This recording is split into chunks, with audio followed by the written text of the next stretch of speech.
This is the Positive EQ Perspective, where you'll find a more positive outlook on life by developing your emotional intelligence. My name is Kirsty Gwynn. I'm a coaching psychologist and speaker, and I'm passionate about helping people to experience more calm, contentment, and joy every day. You've probably heard about the many benefits of meditation. Amongst others, it can improve your well-being, boost concentration and self-discipline, it can reduce anxiety and depression, and maybe some of these benefits even prompted you to try it, right? So you tried out meditating and it wasn't your thing. Right? A lot of people often tell me, well, I tried meditation, or I thought it sounded really great and I know someone who does it and enjoys it and gets a lot out of it, but it's just not right for me. It's not a good fit for me. I don't enjoy it at all. In fact, I find it excruciatingly uncomfortable, and I can't get my mind to be quiet and so on. And that is what I want to dive into today. We're going to take a look at what does this actually mean about will you be able to benefit from meditation or not? And then I'm going to talk about 10 ways that you can replace meditation with something else and start to see those similar or same benefits. So I want you to consider that often the same people who say that meditation is not for them because it feels too difficult or it feels impossible to do. In my experience, those are the same people that will get the biggest, most life-changing benefits from meditating. So here's what I mean. There's something called dispositional mindfulness, right? And this is a quality that we tend to study and research, and it really looks at how naturally mindful that kind of meditative mindset, how naturally mindful are you, right? How naturally present are you? How naturally maybe quieter is your mind and you're able to tune into what's happening in this moment right now? How kind of are you able to just be with the moment rather than analyzing it, worrying about it, judging it, comparing, and so on? Personally, I score really low on the dispositional mindfulness scale. I'm just not a person who is naturally very present, naturally has a quiet mind, naturally very able to be at one with the moment, if we could say that. And maybe you identify with that. Maybe you think, yeah, exactly, that's why meditation feels so uncomfortable for me. And it often, or especially when I started out, felt really, really uncomfortable for me too. And still, if my mind is particularly busy or I haven't been meditating for a while, I've collapsed in my practice, it's really uncomfortable for me even these days, right? Because it's so at odds with the way that I naturally am. But I now see that as a sign of how much I need meditation and how much I'll probably benefit very highly, or now I know that I benefit very highly from it. And I want to encourage you to see it the same way. So consider a metaphor with me. If you had let's say you were experiencing shoulder pain or back pain or something, and you went to a physiotherapist and they kind of looked at your muscles and your posture and all of that, and they said, oh, this specific muscle or muscle group is weak, right? And it's not actually doing the work that it's meant to be doing.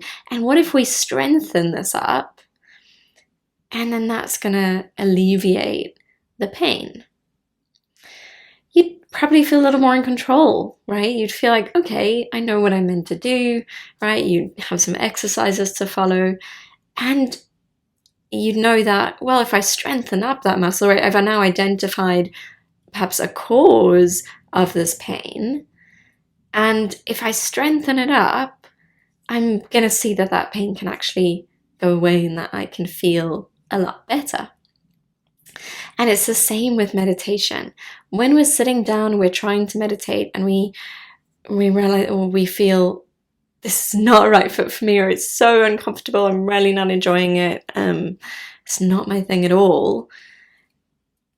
Because our mind is busy, I really believe that that is a sign of, hey, look, this ability to be present and be at one with the moment, and it just, not react and sit quietly, that ability perhaps needs some strengthening, right? And we're not going to feel that any worse, or let's say it's going to be more apparent to us if we sit down, we try and meditate. We're going to realize like, whoa, I really haven't strengthened that ability, or it's not strong for me at the moment, right? And we know through research that it absolutely can be strengthened, right? And as I said, I'm going to give you 10 ways that you can start diving into other actions, so that you don't need to throw yourself right into the deep end, because that's certainly not what I did. And I think there are lots of wonderful ways that we can kind of dip our toe in the water, so to speak. Right? So seeing and recognizing that this is how we're actually going to improve. One thing I also want to point out is that if we, that physiotherapist gave us those exercises to strengthen up those muscles so that our shoulder pain or our back pain or whatever it is would go away, we would go into those exercises with a certain expectation. And one expectation that we wouldn't have is that it would be kind of fun or easy, because we'd feel like, I know that this muscle needs strengthening. It's not very strong for me at the moment. And the way to strengthen it is, I'm going to have to start warming it up in small ways. I'm going to have to start activating it. I'm going to have to use it. And at some point, it's going to feel probably quite difficult.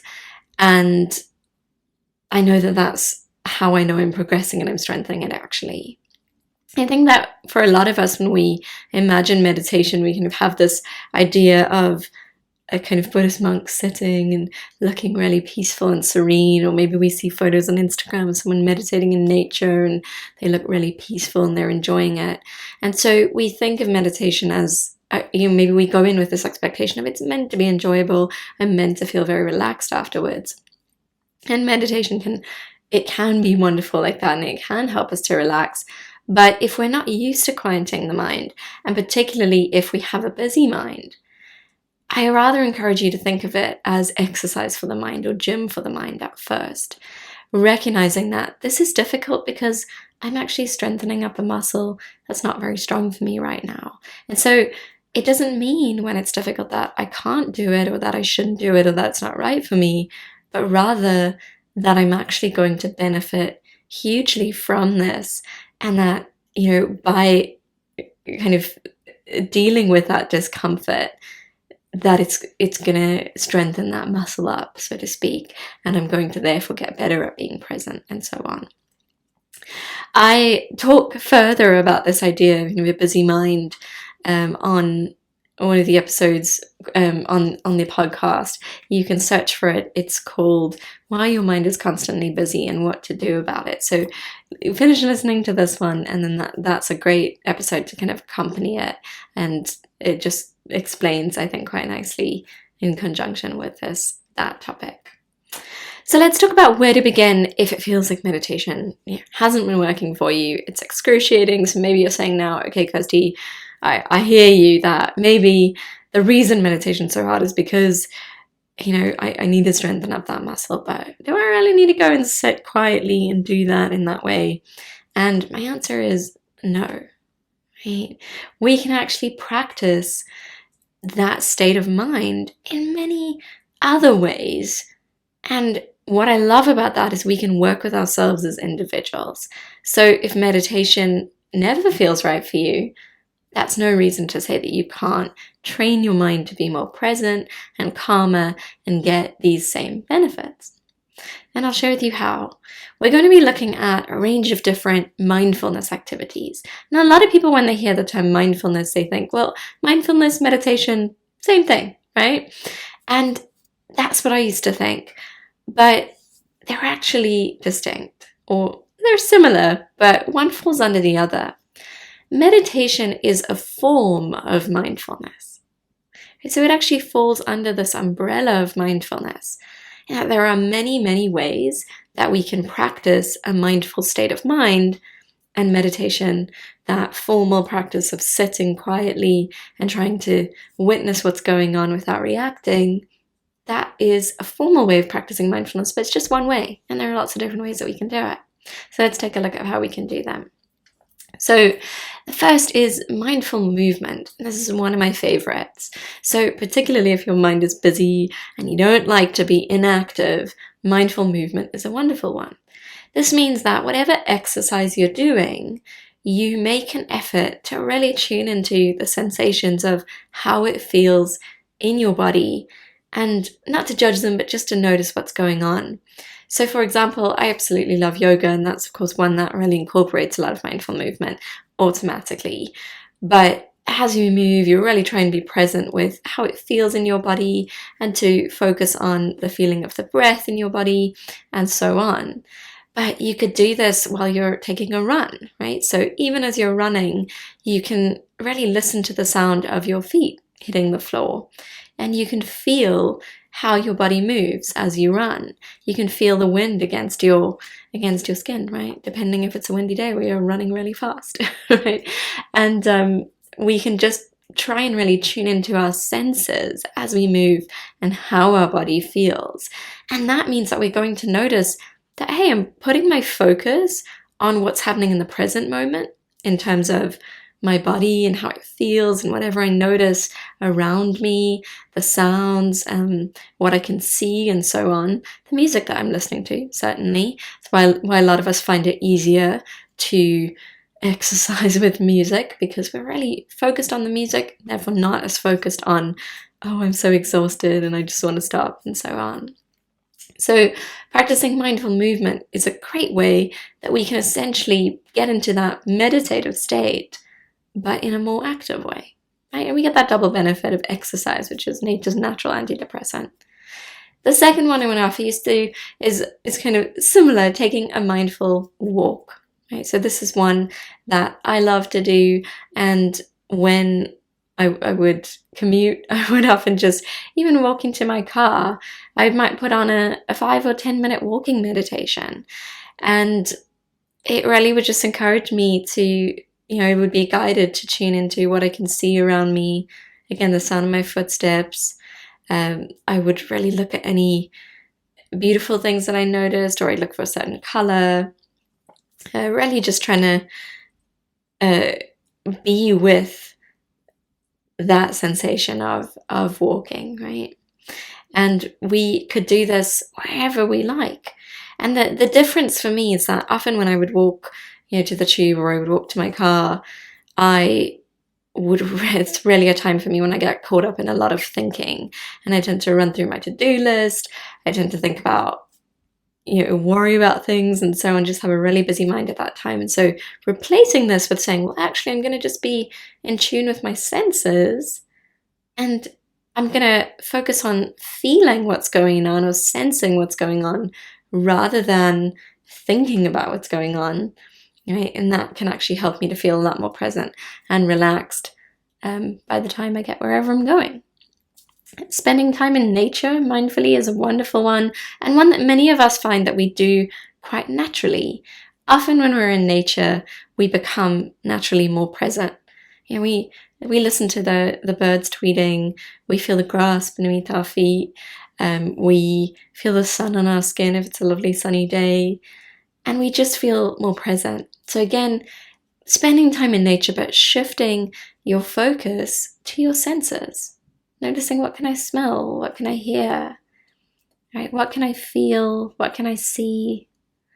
And really tuning into that. Another way that we can apply mindfulness is to a real daily activity, like taking a shower, right? Taking a mindful shower. So a lot of people tell me, and I identify this idea that,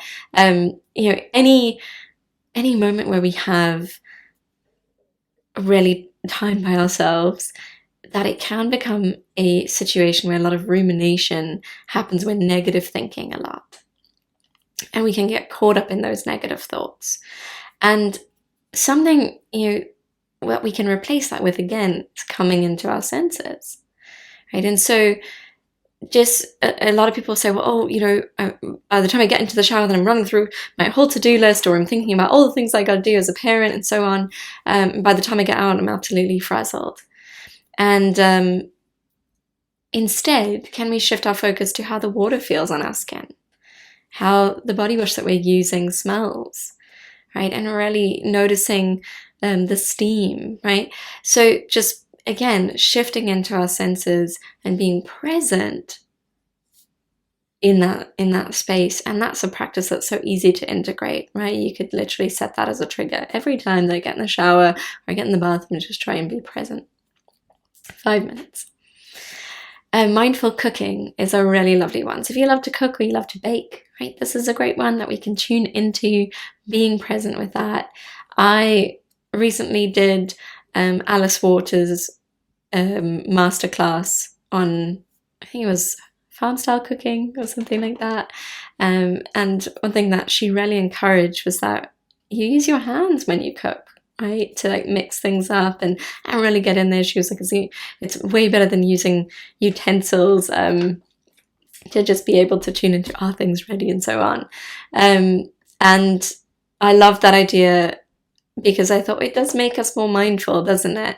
That if we're baking cake or something, we use our hands, or we're cooking something, we actually put everything into the tray and mix it up with our hands.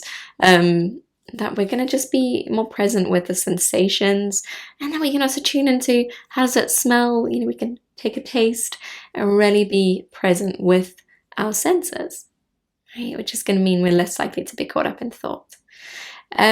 Mindful eating follows on from that, right? So you've cooked the meal, now it's on the table. Maybe you go to a lovely restaurant, you've really been looking forward to it, and just tuning in, like, how does it really taste? How often do we just kind of pop our food in our mouth and not really think it through that much, right? And or not really not think it through. How often do we just sit down to eat and get so caught up in thoughts that we end up not really enjoying or noticing the taste of what we're eating?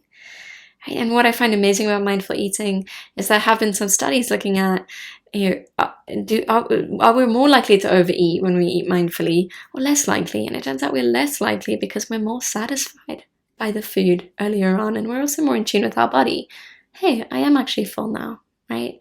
Rather than I'm eating because I'm actually stressing about something.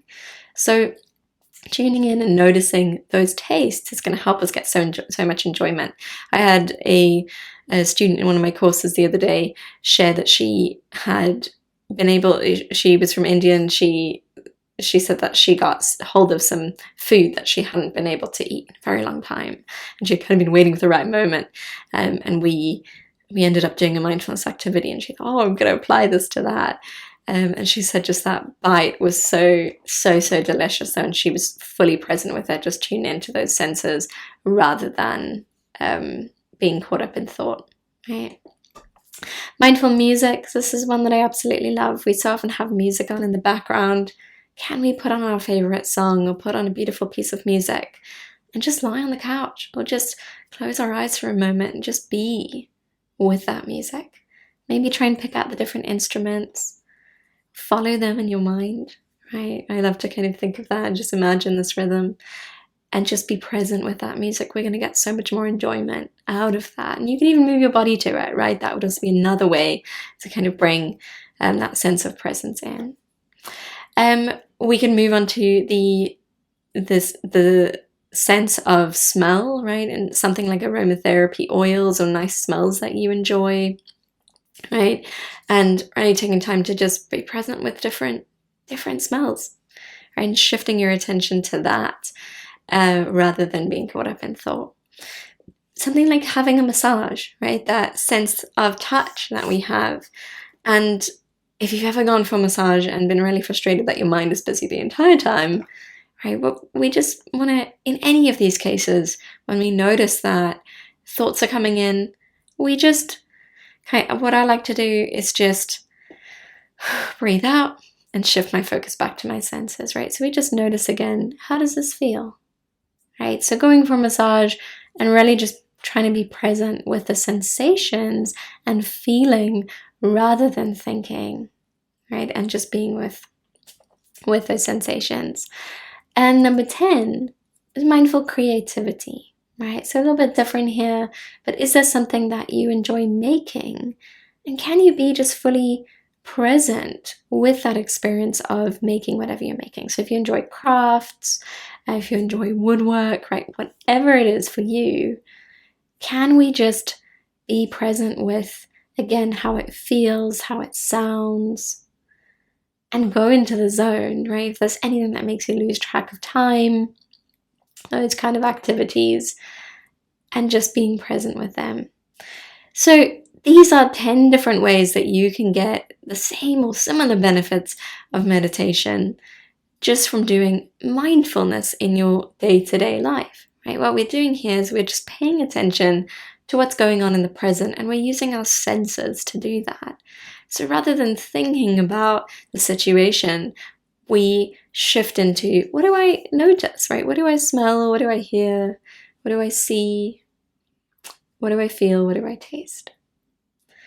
Right? And that brings us back to the present.